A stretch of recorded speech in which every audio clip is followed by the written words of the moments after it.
Study abroad is for me because the world never stops changing, so I never have to stop learning. I think I have to say my bread baking class, panaderia, and I love to bake, I love to cook. I study foreign policy, but baking is sort of my pastime, and I knew that this would be a phenomenal opportunity.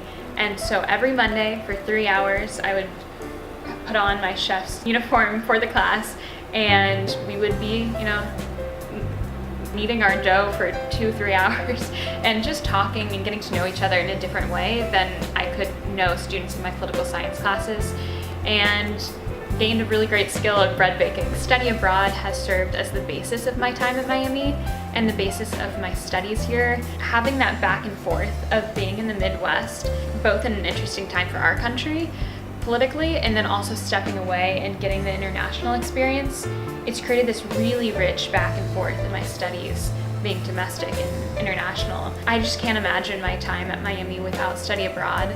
Returning here and working with international students and meeting people from other countries has been the full circle for me.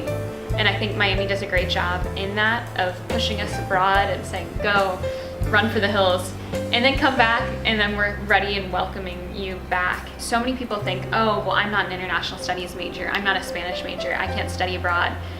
That's really not true. And we have so many different partnerships and opportunities for students of all different majors. And I always hear people at the end of college say, oh, my one big regret is that I didn't study abroad. Don't let that be you.